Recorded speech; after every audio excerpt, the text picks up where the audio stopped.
Hello दोस्तों, मैं हूं आपका दोस्त दिग्विजय और आज एक नई स्टोरी के साथ मैं आपके साथ फिर से हाजिर हूँ। आपको पता ही होगा कि मनुष्य का मन बहुत ही चंचल होता है और इसीलिए मन में कई तरह के विचार उत्पन्न होते रहते हैं। क्षण भर में ही व्यक्ति का मन कई चीज़ों को सोचने लगता है और इसीलिए तो कहा जाता है कि मन को काबू करना आसान नहीं होता।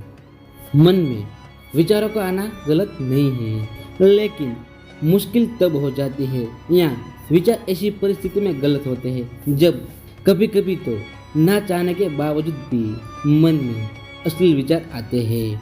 अगर आपके मन में भी ऐसे विचार आते हैं तो गौतम बुद्ध के इस कहानी से आपके विचार में जरूर बदलाव आएगा।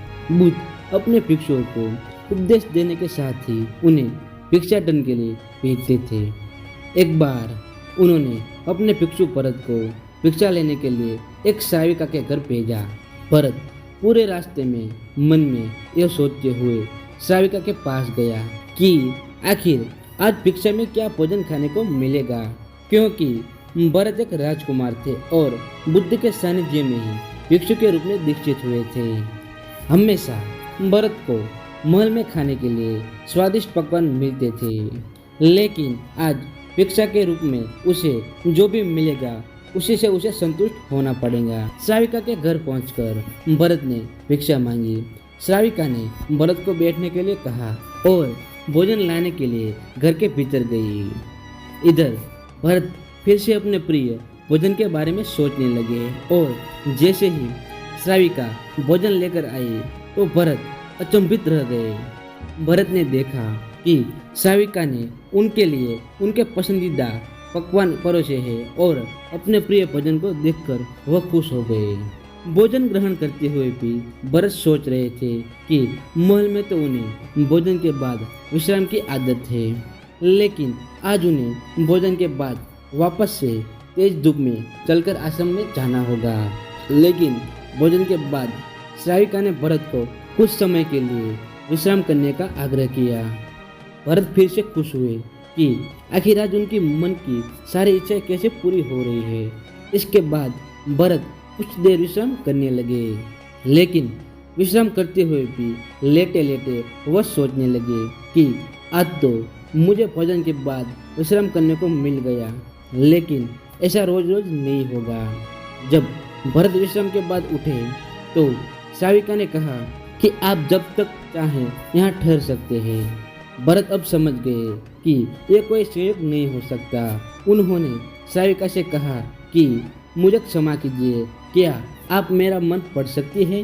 श्राविका ने हाँ में उत्तर दिया और कहा कि हाँ, मैं मन पढ़ सकती हूँ।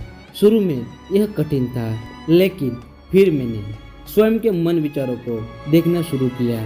पहले मेरे विचारों की संख्या अनगिनत हुआ करती थी। इसके बाद मैंने विचारों पर ध्यान केंद्रित किया, बिना पक्ष और विपक्ष के अपने विचारों को देखने लगी। इसी तरह से धीरे धीरे मेरे मन में विचारों की संख्या कम होती गई और सारे व्यर्थ विचार दूर हो गए। इसके बाद से ही मैं दूसरों के मन में चल रहे विचारों को पढ़ लेती हूँ। हालांकि श्राविका की बात सुनकर भरत घबरा गए। इसके बाद भरत ने श्राविका से आज्ञा ली और आश्रम के लिए निकल पड़े। रास्ते में भी भरत फिर से मन में आए विचारों का स्मरण करने लगे कि श्राविका के बारे में उसके मन में असली विचार भी आए थे। श्राविका ने उसे भी जान लिया होगा, वह मेरे बारे में क्या सोचती होगी। भरत खुद को लज्जित महसूस कर रहे थे। भरत ने आश्रम पहुंचकर गौतम बुद्ध से कहा कि अब मैं कभी भिक्षाटन के लिए नहीं जाऊं। बुद्ध ने भरत को पास बुलाया और कहा कि क्या हुआ, तुम मुझे सारी व्यथा बताओ। भरत ने सारी बातें बुद्ध को बताई। इसके बाद बुद्ध ने कहा कि अगले एक हफ्ते तक तुम भिक्षाटन के लिए उसी श्राविक के घर पर जाओगे, लेकिन तुम्हें इस बात का ध्यान रखना होगा कि कल भिक्षाटन के लिए जाते हुए तुम अपने चित्त को पूरे होश में रखना और तुम्हारे भीतर क्या विचार उठे उन पर ध्यान केंद्रित करना, और यह भी ध्यान रखना कि तुम्हारे मन में कौन सी वासना उठ रही है। तुम कल इन सभी चीज़ों को ध्यान में रखकर जाना और इसके बाद मुझे वापस आकर बताना। अगले दिन भरत भिक्षाटन के लिए गए।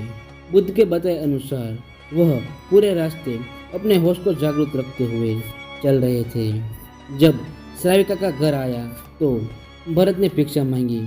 उसके भीतर कोई वासना नहीं थी और न ही कोई विचार उत्पन्न हो रहे थे, क्योंकि उसने अपने मन को पूरी तरह जागरूक रखा था।